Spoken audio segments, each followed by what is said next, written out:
First, thank you so much for having us here. It a little bit about me. We are two parts of the team that created the Agile Mind, and I have been teaching science for 18 years. What I put in the chat about my science teacher, I think that's what started the bug in me for education. Um, I was always a nerd, but she kind of just really gave us the freedom to explore. And from then on, I've been a science geek since 6th grade. So it just stuck. And that is what I try to emulate with my students every day, all the time. How am I going to challenge them today? How am I going to get them to ask questions today? How am I going to challenge them to find an answer, not the answer today? How am I going to make them go home to their parent to say, hey, guess what I learned today? And that's what I've been doing for the better part of 2 decades, trying to figure out how to do that well. Not every day is great. There's always challenges. All of us are educators, we know that, but just constantly trying to improve, constantly trying to find that thing that where you can literally almost see that light bulb go on in their head. And that's the goal that you want to have every day. And we'll get into this, but that's what Jessica and I do, and why we started the Agile Mind was we found a method that works for us, not the method, but a method that we found that reignited that spark in us. And that's why we're trying to share that and do that with other teachers. And so, Jessica, you can So I guess that's my turn. My name is Jessica Cavallaro. I'm the history teacher. I'm not that history teacher in the chat, but I became a history teacher probably because of that teacher in the chat.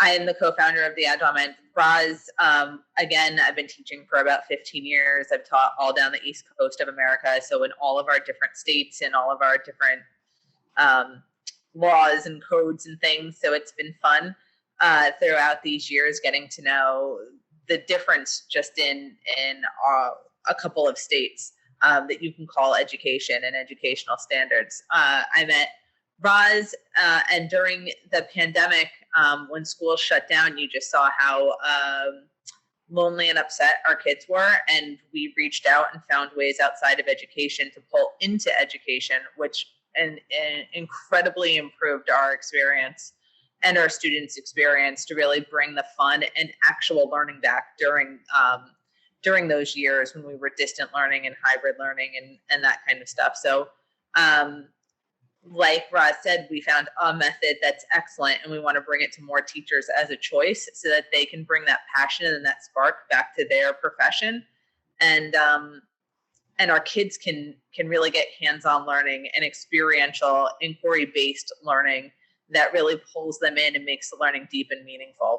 We want to make education human-based again, based on what experience the teachers are having, what experience the students are having, what experience the parents are having, instead of just being a machine that moves people through like numbers. So that's really our big goal. You left the school system and are now independent, and as far as I know, what is it, 35,000 school teachers Yes. missing in the US. I mean, there's a teachers crisis, there's an educational crisis, and so what is going on, and what were your reasons? So you were still in the school system during the COVID, but then you decided to do something else, and you're not the only ones. Well, yes, I mean, it really opens your eyes when we have young kids. We both have 8-year-olds. I have a 4-year-old as well. And when you take a step back from how busy your life is, and then realize how busy it should be, or the priorities of your life, it really, you go back into the classroom and the schools want you there. We were working at a school that wanted us there from like 7 to 5. We were there all day. We were on calls with emails, it became a kind of system that really started to burn you out. And I think Roslynn and I were very lucky compared to a lot of different school teachers around the world that were lacking resources, or through the years, the standardized testing has really chipped away any kind of agency for teachers to have to spend the time and money and attention to get a bachelor's or master's degree to teach, and then be handed a script and told you can't veer off script, or to spend all that time in child psychology classes, which we all do, and so the organic way of learning, how babies and toddlers learn, it doesn't change just because they turned 5 and they walked into a classroom, but somehow all of the approach and instruction changes. And even though you're seeing the boys squirm, you're making them sit in debt, those kinds of things, it just compiles on you after a while, especially when it's really, I guess you could say it's lacking money. You could say it's a lot of things. I think it's really a lack of agency in the classroom and a lack of ability to bring a specialization into the classroom, like what used to be there.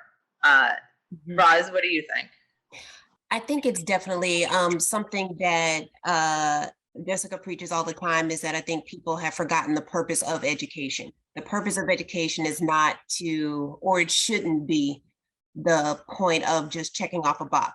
Okay, we've learned about what happened in the War of 1812 for Jessica. We've learned about the water cycle for me. We've learned about space for somebody else. Okay, what about space? What about the War of 1812? How does that relate to today? What are we learning from what happened? To relate back to what you were saying, Lenny, in the beginning, how does this relate to our community today? What were the results of that event, and how are we seeing the ripple effects of what happened today? Can you apply some of those things that happened to what's happening to you right now? What about those events can we learn from, and can we adapt for future generations? That kind of thing. You want to be able to use that content, not just for them to be able to pass a test, but for them to pass life, to be able to do something deeper than just say, hey, I got an A on that test. I mean, all of us that are educators know that feeling when you spent all that time reading that essay, reading that lab report, the kids get a grade and they ask you what it is, and then they throw it in the trash can. They didn't learn anything. But if they are doing something that affects something outside of the 4 walls of the classroom, where if they are creating, even if it's a social media account, a website that other people are going to be able to interact with to get a message out, if they are creating something that their community is going to be involved in, if they are conversing by hand or electronically with people that are being affected in another country, on another continent, that they're going to remember, not whether or not they got an A or a B on the test. And that's what we're trying to do. I think the purpose of education should not necessarily be defined by people who haven't been in the classroom in a few years. It should be defined by, honestly, students. But I'm biased with that. I think if I'm going to school and I know what affects me and my family and my community or my state or my country, I want to do things that can help me solve those problems. And as an educator, I want to be a facilitator to say, okay, what problem are you trying to solve? Let's get you around the tools and the resources and the people that can help you do that. And then let's design a way to get to that goal that you're trying to do. I think the problem with education and why a lot of educators are leaving is that that purpose is non-existent. Or if you know that's what the purpose is, you are actively being stopped from facilitating that purpose. And that is extremely demoralizing. There's not enough, in my opinion, money that you can throw at that. Because after a while, you just feel dirty, you feel defeated, you're exhausted. And quite frankly, in education, they don't have enough money to be able to do that. So I can be less stressed, I can do more in society, and I can make more money outside of the field. Okay, I'll take that and I'll try to help another way. And I think that might be why a lot of teachers are leaving. I mean, I think I totally agree. And I also think it's just, the emotional burden of being a teacher, you don't really consider it, but those kids are your kids for that year. And then, when they come back and visit you, they're still your kids.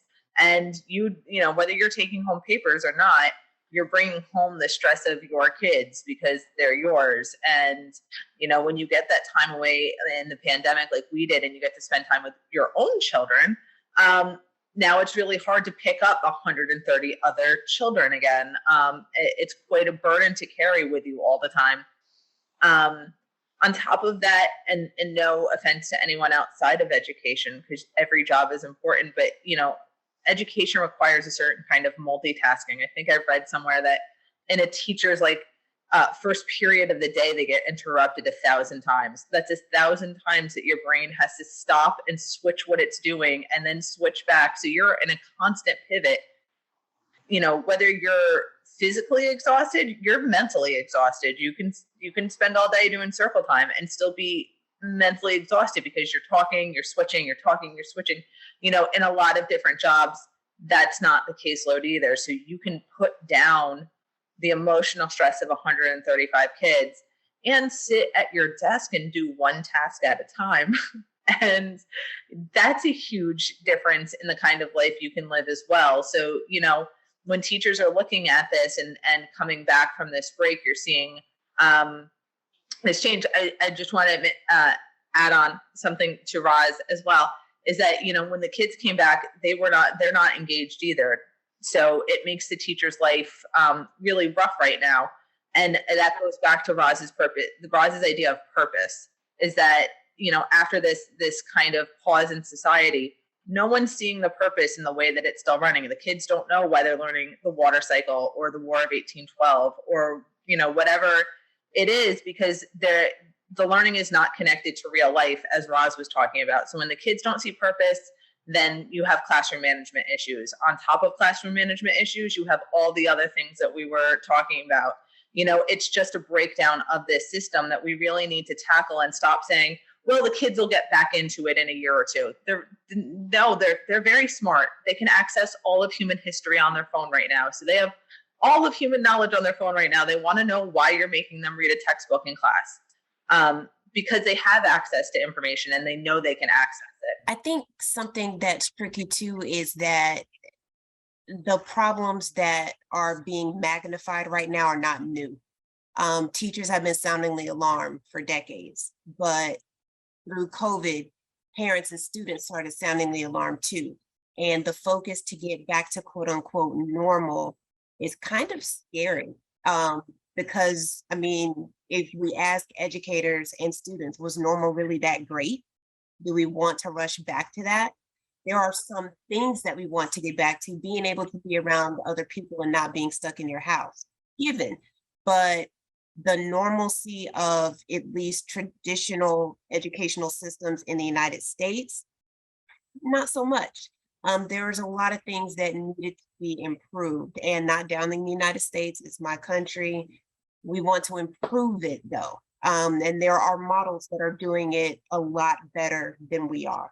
And so I think being open to that change, or listening to educators and students and parents that are speaking with their money and tax dollars, saying, hey, I'm going to take my students out of this public school because I think homeschooling is better. We should listen to that. There's something to that. And teachers are speaking with our time and our efforts. We're leaving something that we love because it's not good enough for the students, and we're trying to get there another way. People should listen to those signals and pay attention to those alarms so that we can help the students and the parents that don't have another option. Everybody doesn't have the option to leave. So you want to make sure that you're trying to help the students that are there. I just want to comment on two things. One was what Jessica said about the 1,000 times that you're interrupted. I think most parents who had their kids at home during work hours know that now. I've been aware of it before, but I realized that. And to what Ross was saying about relating to what they learn, there's a very famous Swedish Bildung thinker, a woman named Ellen Key, who said Bildung is what is left when you have forgotten what you have learned. So that pattern within which, you know, all the information is, and I think that is really the role of school today, that it's not just the transfer of knowledge, it's really to create the framework where you can distinguish between what is actually information and new knowledge and what is rubbish that I found in a corner of the internet where I shouldn't have been. So I think the role of education is, of course, changing with the times and the communication technologies, but it is also important for the rest of us to understand that it is not just one-to-one transfer of horizontal knowledge. It's really building that infrastructure in the mind of the kids so that wherever lands there, there's a way of distinguishing whether this is something to keep or something to throw out. Josie had a question in the chat. Ines, can you read the question for us, please? Sure. Hi, everybody, and thank you, Josie. As you mentioned here, the question to our speakers: how do you distinguish education from learning, or are they interchangeable? Sorry for the bad English. It's the best I can this hour. Oh, that's a good Are one. they similar, different, learning, education? What can you share with us about? I think that they're different because learning is what you do for your whole life. You constantly learn. Some of us learn more, some of us learn less, some of us at different speeds. But learning is a lifelong pursuit, and education is almost like an intentional method of that learning for a short period of your life. So you don't necessarily say every day I got an education, every day you learned.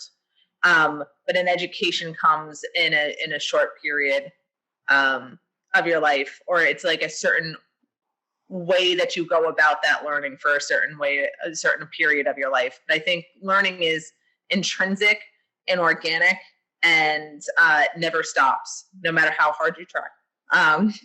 So it's always there with you because the human mind is always curious.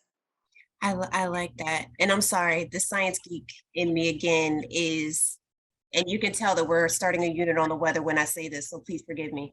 I think like the difference between education and learning is kind of like the difference between weather and climate.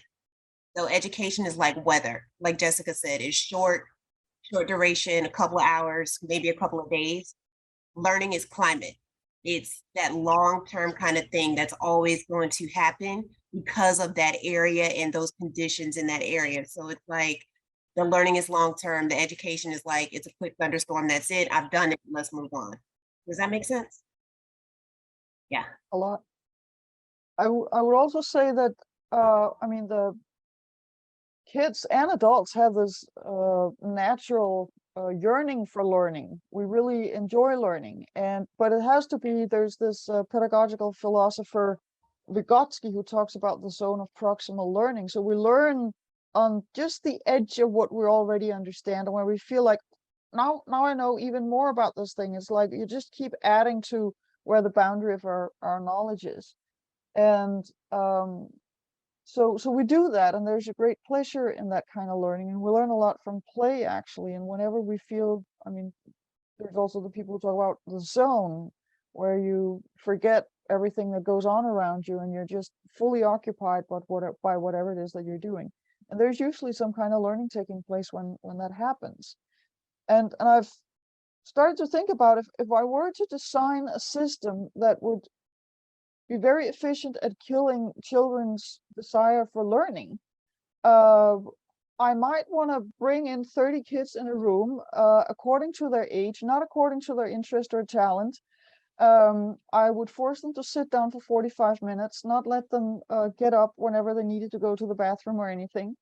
And I would make sure that they should all learn the same thing simultaneously in the same way. And I would then score them at the end of either a lesson or a week or something, and rank them so that they knew who was at the top and who was at the bottom. If it sounds familiar, it's unintended. So yes, it's painful. the way that we are curious as children, really, it's really rare that that there's room for it in the formal educational system. And what's scary is it's the complete opposite of what folks who are hiring in a myriad of industries after they get out of school. It's the exact opposite of what they're expected to do when they with leave. the rest of their lives. Yeah. The exact opposite. It's like we're training them for failure.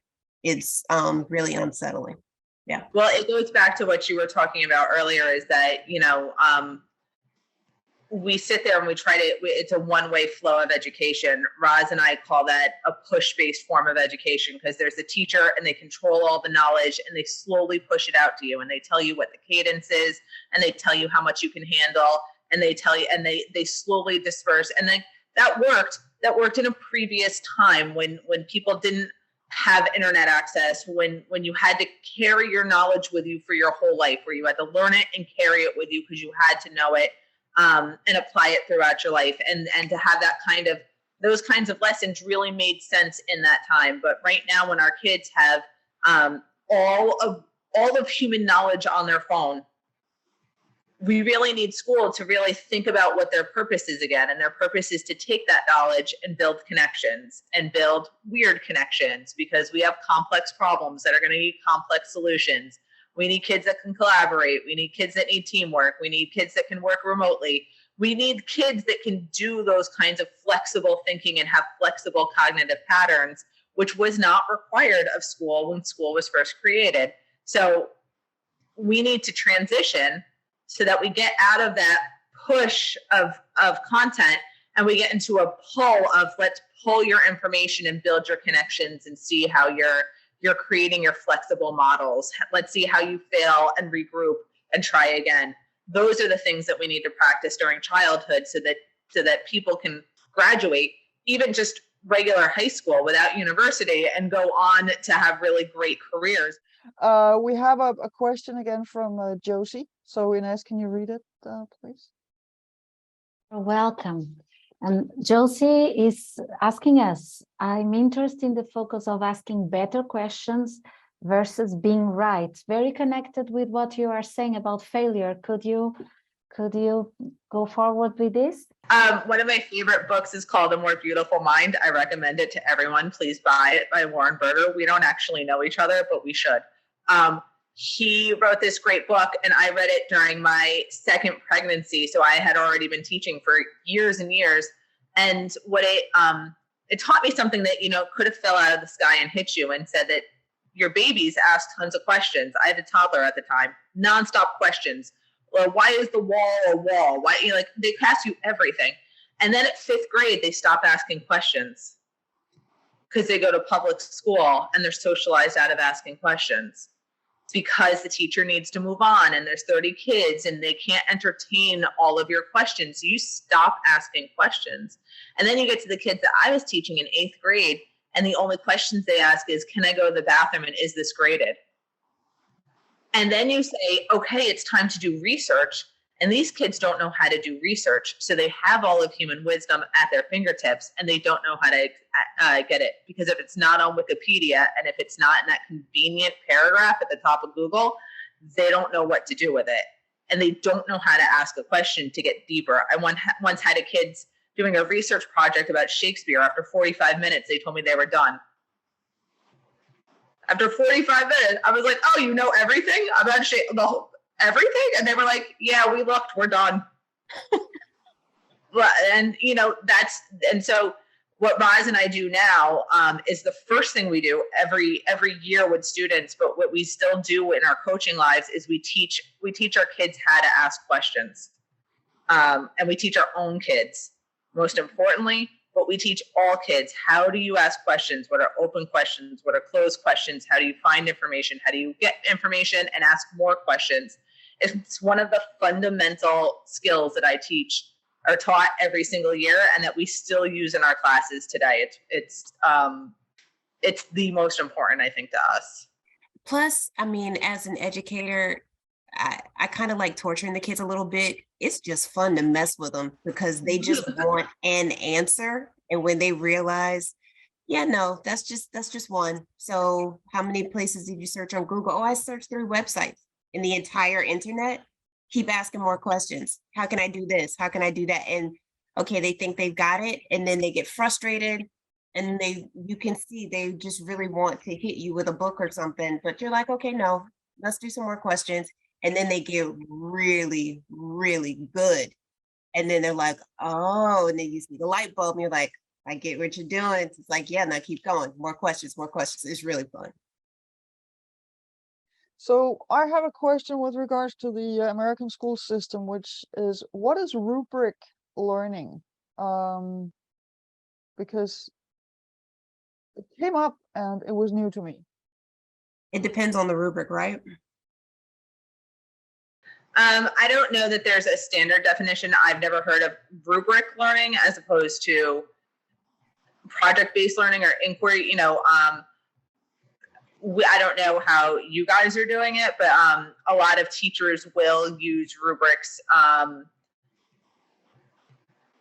There's a good way and a bad way to use rubrics. And so sometimes we get caught in a negative way of using rubrics that can really stifle creativity and create more of a checklist for students instead of giving a framework. And so very well written rubrics can be amazing for students to know their expectations and know how to scaffold their own learning. Bad rubrics can become a checklist where they go, okay, I have 3 facts about the Grand Canyon, done. I'm done with that part. I did something with sparkles, done. I'm done with that part. And so that part can be stifling. So there's definitely, I would say, a need for more professional development in that area, if nothing else, just because like anything else in any other industry, they can get a bad name very quickly, and they become not what they were originally intended to be very quickly. So I definitely think it's almost like a there's a learning curve to it. And this is me speaking from a person that started with the most inefficient rubrics that were checkpoints, to realizing how that did not help my students, and stopped using them for years because I did not want to stifle their creativity or their ability to explore. And then stumbling back upon it again from another friend of ours, and then doing more skills-based. And the beauty of a skills-based rubric is it's like challenging them to say the student will be able to, or I am able to distinguish between this. I am able to debate or, compare and contrast these things. Not that I have 5 of these pictures. I'm able to compare and contrast the difference between the 1960 space race to the recent billionaire space race. And then when they're able to say they can do that, now when you're checking that on your rubric, they have to back it up. How are they going to do that? What questions are they going to ask? What questions can you ask them?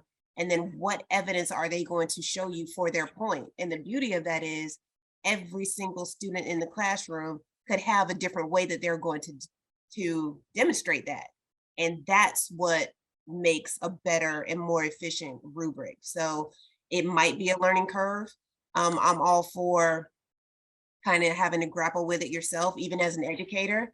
Start with the rubric that's inefficient so you see how inefficient it is, and then you can improve and get better each time. So each rubric has, it's like a goal or a thing that the student needs to achieve, and you can say, so has the student moved through all these rubrics, and you can check them off, or you can have them as an interactive tool. We started using something similar in the Danish school system about 10 or 15 years ago, and it was a complete turning around of the teachers' task, so to speak. And a lot of teachers were very dissatisfied with it. I think they've gotten used to it, but there was also, I think we call them learning goals. And eventually there were 3,500 of them, and that may have been a little too much. That's what we face too. We all share the same problems. One of us should learn and stop. I guess it's there's this the craft in being a teacher and coming into the classroom with this sense of this is what I would like to achieve with the group, I guess, more than with the individual students, which is also very much what the rubrics and the learning goals are about. I have a question that is, as far as I know, a problem that is only in the US. The problem is not only in the US, but it's extreme in the US, the school shootings. which we have had a few in Europe, but they're extremely rare. We also almost have no guns. So how much does that affect the everyday life in school in the US and the teachers' roles and how teachers are feeling about it? That one's kind of tricky, and it depends on, I think, like sometimes like your personal belief. I think that I'll just speak just from the school kind of perspective. I think no educators enjoy having to see the look on kids' faces when you have to practice a lockdown. Because yes, the school shootings happen frequently. I don't believe there are many people that are untouched by it, especially the more sensationalized they are. So when you hear those alarms and you have to practice a lockdown, it feels real. And it's very disheartening to see the look on the kids' faces. You are afraid when you go through it, and you realize that yes, you might have to take a bullet for those students, and you willingly do that as you are a teacher in the United States. You just do. I don't think it's the preference, but I do think it's part of what you sign up for when you teach. And depending on the people that you ask, if you walk down the street and talk to 10 people, you might get 10 different perspectives about how they feel about that. But I think most educators would hope that we would not have to do that in schools. Having a gun as your personal thing in your house, I think is a bigger issue, but I would guess, or I would hazard a guess, that most educators would hope that at least we wouldn't have to worry about that in school, that you'd want to make sure that your kids are safe. That's just my guess. Yeah, I mean, it affects education in that the safety protocols you have, the things that changed over the course of your career, locking of doors, the carrying of radios, your task list just got 10 times further. Your classroom instruction time gets interrupted for another drill. So we have tornado drills, we have fire drills, we have lockdown drills, we have lots of drills. So, it's part of the job that's not often discussed. I don't know how other people in other forms of work talk about these kinds of things. It's definitely that unsaid weight that we carry. So yeah, it's not light. So are there any, many of the school shooters are actually students from the same schools where they go shooting. Are there any programs for spotting the troubled kids and for perhaps having a pedagogical intervention? Or, how's it dealt with when they're before the shooting or when there's no shooting? You have an answer for this, Roz?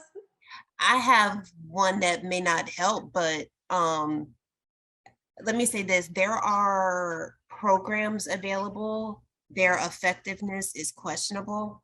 And I don't know if having programs about how to address just one part of that problem is an effective solution, because I think it's multifaceted. And I think, quite frankly, that's what a lot of politicians especially miss. Yes, there is a mental health component to it, but to be quite frank, no matter what side you come down on, access to guns is an issue. There's a lot of other countries that have less access and have less incidents. It depends on what the political will of most of the people want in the country. It's just that simple. But I think that's why, if we go back to your original question, there are programs, but those programs also have to navigate around the individual rights of gun owners. And it's a multifaceted, extremely complex issue that, as parents and teachers, you want to try to limit that as much as possible, but there has to be enough political will to be able to do that. And the bottom line is, right now, there's not. And in terms of schools, we have, a big movement over the last 10, 15 years has been having an advisory, having one group of kids have like a parent teacher that they see every day. So even though they go through high school and they have different classes, they have one teacher they identify with. Lots of schools now bring in extra funds for social emotional skills. So how to work with empathy, how to see others, how to see different points of view, that kind of thing. A lot of those programs are meant with the best of heart, but become inauthentic, especially to middle school and high school kids that are too cool for everything, so that they don't want to sit around in a circle in front of their friends and talk about their feelings. And you're not going to make them, because they're of that age that it's not appropriate for them, so they, not that it's not, but they don't feel like it is. So if the student buy-in isn't there, you're not going to get the deep results that you would like. As with most programs in education, mass marketing a system that's supposed to help mental health is not really going to work.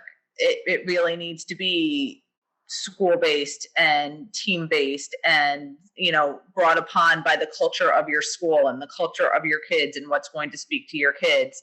Selling advisories, the same advisory box to all the schools in Detroit, is not going to make the difference, because those are very different neighborhoods with very different kids and very different culture, so the idea that we can just sell a program and solve a problem is not it. We need more counselors.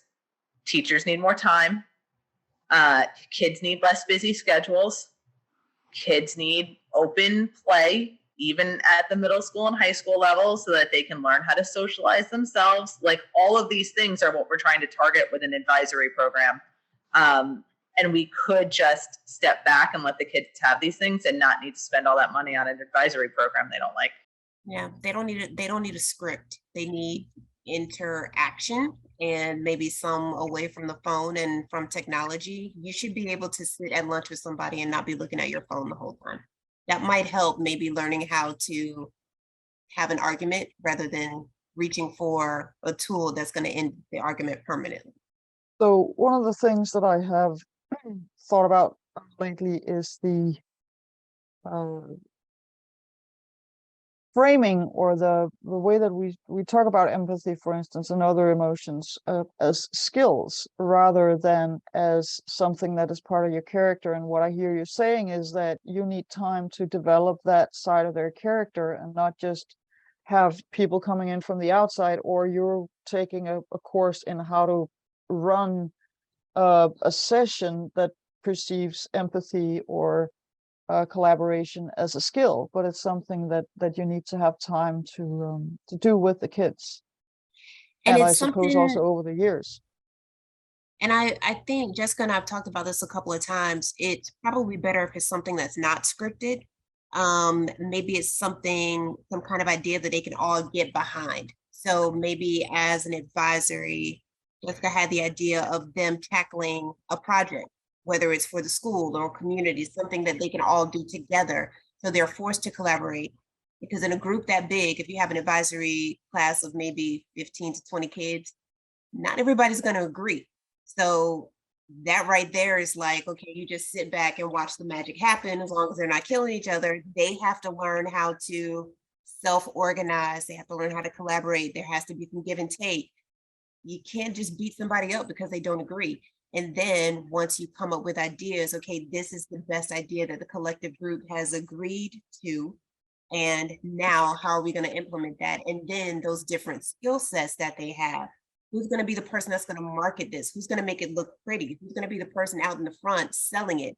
Who's going to be the person that's going to make sure all the I's are dotted and the T's are crossed? Who's going to do all that research? And that is where you kind of get that kind of collective agreement that this is the thing that we're doing. And those are the relationships you want to build. It's not a script that, okay, this is how you show empathy. No, you have to practice it.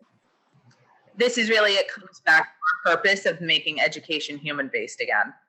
And that's for every member, that's for every stakeholder in education. We need to make it more human again, because when you bring humanity back into that equation, you stop pushing the kids like robots and then they can have feelings, and they can have socialization, and they can have play. So do we have another question in the chat, or would somebody like to join the conversation with a question? Josie is reinforcing us with some movements about cities for peace, and also reinforcing the question of how we need to reintroduce playing into adults. But is there someone else in the room that would like to? And don't stop, please, Josie. Don't stop. Go ahead. But would someone like? Oh, please keep please on keep going. Ines busy in the chat. Yeah. Would like to bring ideas also and questions to our speakers. The floor is with you. I see Naomi. She looks like somebody who might want to share a thought or a comment. Hello.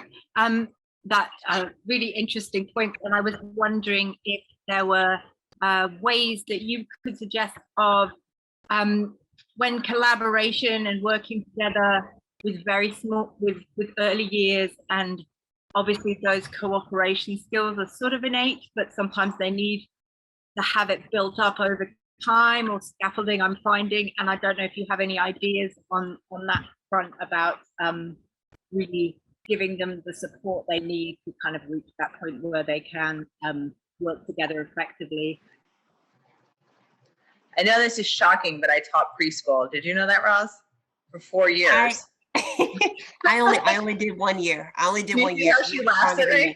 No, you're stronger than me. I did 1 year and I was done.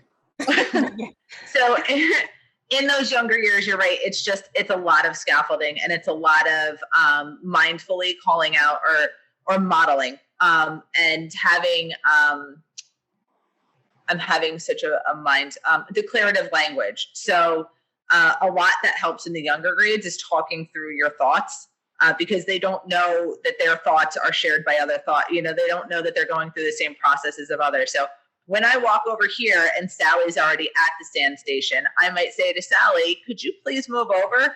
And so, just talking through your day like that, it becomes very normal. I hate to say that, because then you're at home and you're like, I'm going to go make some chicken nuggets. Would you like to see that? But it also helps. That was really reinforced to me when I worked in New York City under the NEST program, which serves students with Asperger's, and how to help teach socialization skills. And that program's amazing.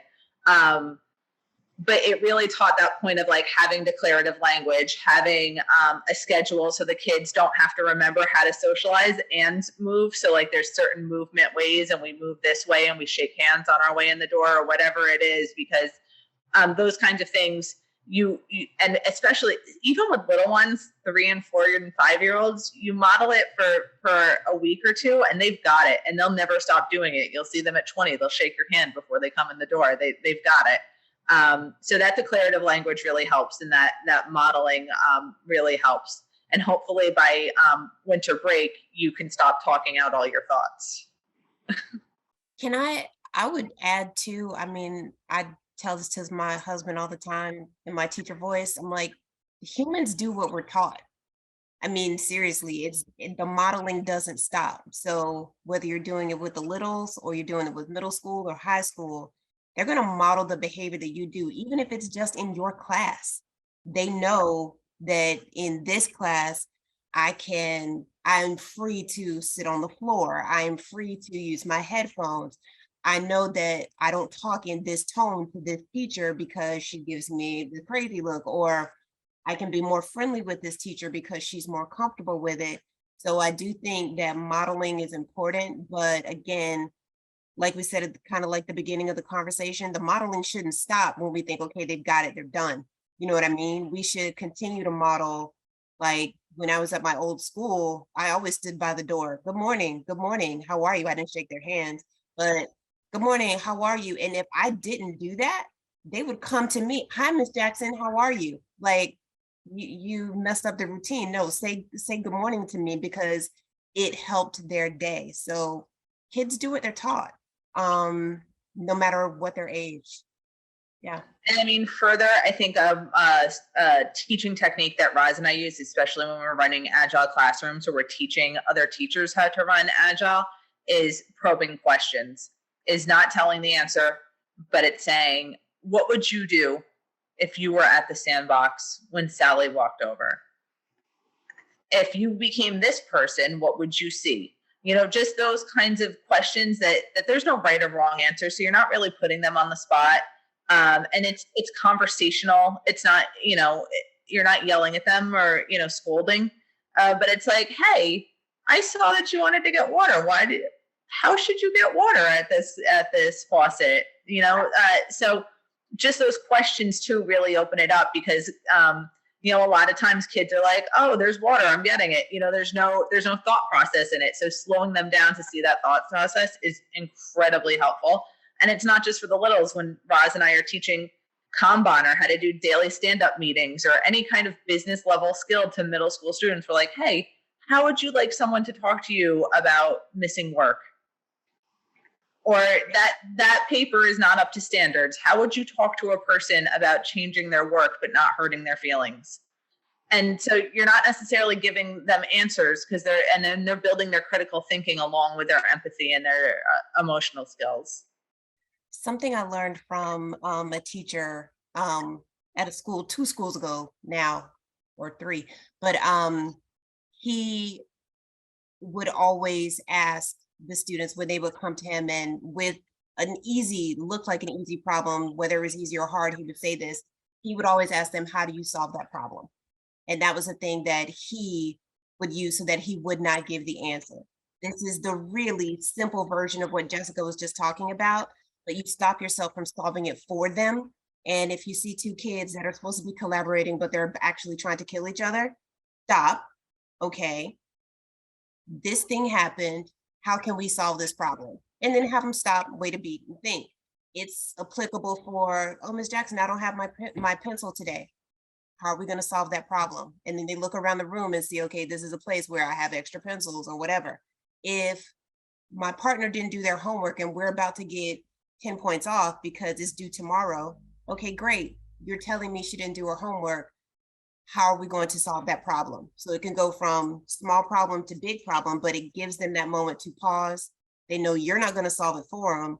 And then we have to come up with a better idea. And then as they get, it helps you too, because if you're already answering 5 other students that are going crazy and doing that, you ask them that, they stop a beat, and then you can go back and do those more probing questions that Jessica was talking about.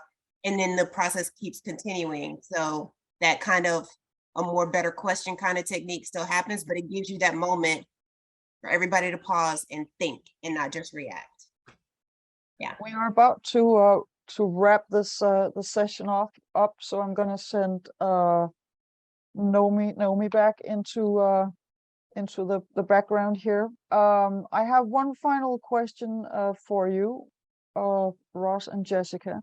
It has to be a rather quick answer. So what would you like? What would have to change? What would be the good school if you were to go back, or if it were to be the way that you would want it to be? Freedom. Sorry, you said my answer had freedom. Yeah, that's fine for us and the kids. We need to go back into finding purpose, and we need to go back into being human based. And I know those are very quick answers because you asked for quick.